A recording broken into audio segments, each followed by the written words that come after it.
wabarakatuh. Halo semuanya, perkenalkan nama saya Nadia Nurmayasari.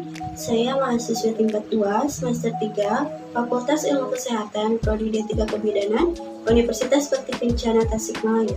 Oke teman-teman, di sini saya akan menjelaskan mengenai perubahan fisiologis pada persalinan untuk memenuhi tugas mata kuliah asuhan kebidanan persalinan dan bayi baru lahir yang diampu oleh Ibu Lina Marlina, Sarjana Sains Terapan Magister Kebidanan.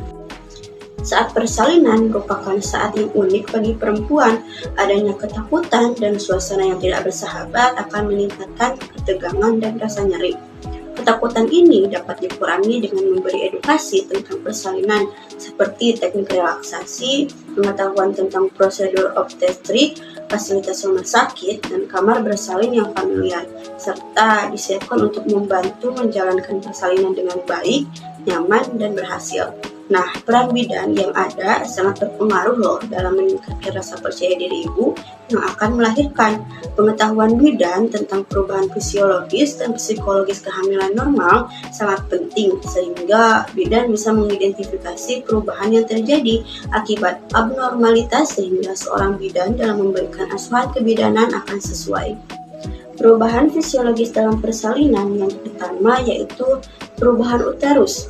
Di uterus terjadi perubahan saat masa persalinan, yaitu perubahan yang terjadi kontraksi uterus yang dimulai dari fundus uteri dan menyebar ke depan dan ke bawah abdomen.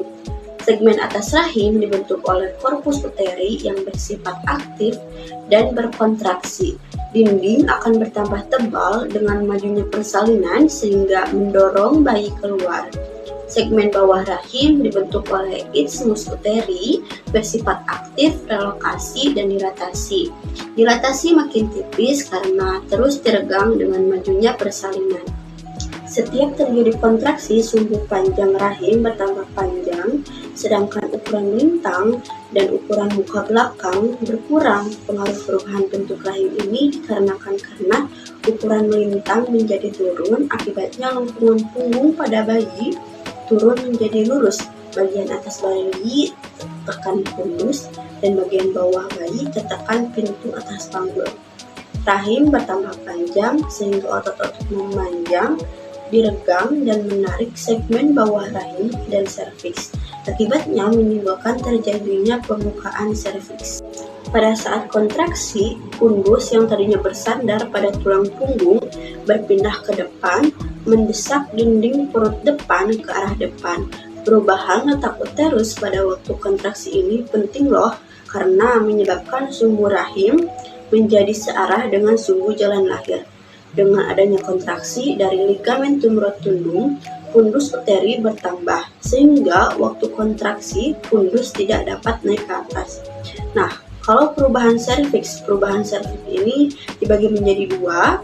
Yang pertama yaitu pendataran serviks atau effacement adalah pemendekan canalis cervicalis dari 1 sampai 2 cm menjadi satu lubang saja dengan pinggir yang tipis. Pembukaan serviks adalah pembesaran dari ostium externum yang tadinya berupa satu lubang dengan diameter beberapa milimeter menjadi lubang dengan diameter kira-kira 10 cm yang dapat dilalui bayi. Saat pembukaan lengkap, bibir porsio tidak teraba lagi. Segmen bawah rahim, serviks, dan vagina telah merupakan satu saluran. Nah, kalau perubahan pada sistem urinaria, pada akhir bulan ke-9, pemeriksaan fundus uteri menjadi lebih rendah. Kepala janin mulai masuk ke pintu atas panggul dan menyebabkan kandung kemih tertekan sehingga merangsang ibu untuk sering kencing. Pada kala 1, adanya kontraksi uterus atau biasa kita sebut dengan HIS menyebabkan kandung kencing semakin tertekan. Tetapi bagaimanapun juga, kandung kemih yang penuh dapat menahan penurunan kepala janin dan dapat memicu trauma mukosa kandung kemih. Selama persalinan, pencegahannya dengan mengingatkan ibu untuk berkemih di sepanjang kala 1 adalah itu yang sangat penting. Selanjutnya yaitu perubahan pada vagina dan dasar panggul. Pada kelas 1, ketuban ikut meregangkan bagian atas vagina sehingga dapat dilalui bayi. Setelah ketuban pecah, segala perubahan terutama perubahan pada dasar panggul yang ditimbulkan oleh bagian depan bayi menjadi saluran dengan dinding yang tipis. Saat kepala sampai di pulpa, lubang pulpa menghadap ke depan atas. Dari luar peregangan oleh bagian depan, nampak pada perineum yang menonjol dan menjadi tipis, sedangkan anus menjadi terbuka.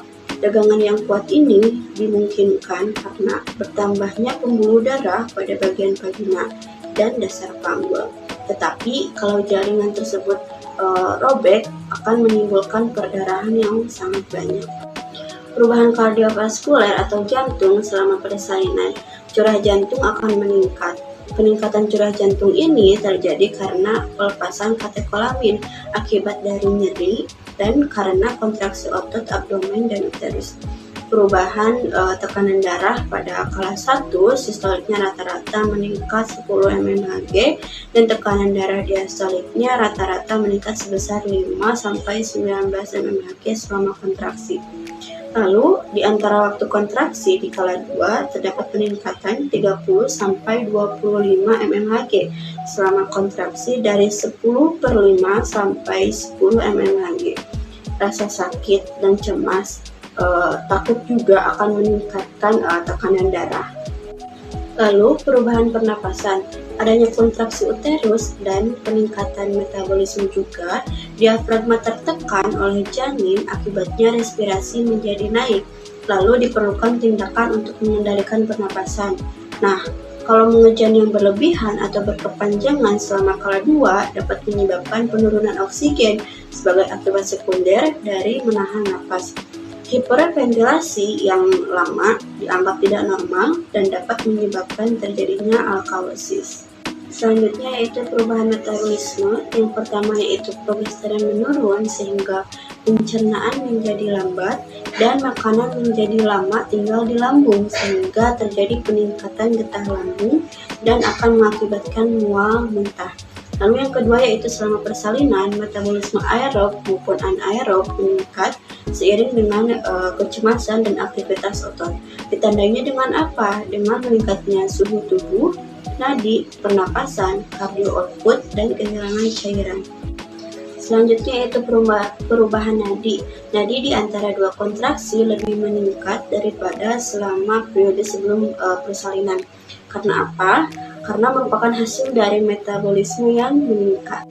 Nah, untuk perubahan yang terakhir yaitu perubahan hematologi, di mana hemoglobin akan meningkat selama persalinan sebesar 1,2 gram per sen dan akan kembali pada tingkat seperti sebelum persalinan pada hari pertama pasca persalinan kecuali jika terjadi perdarahan. Nah, teman-teman, mungkin penjelasan mengenai perubahan fisiologis pada persalinan ini cukup sekian. Semoga bisa dipahami dan dicermati dengan baik ya. Sekian dari saya. Saya Dodot Mayasari pamit undur diri. See you di next video. Bye.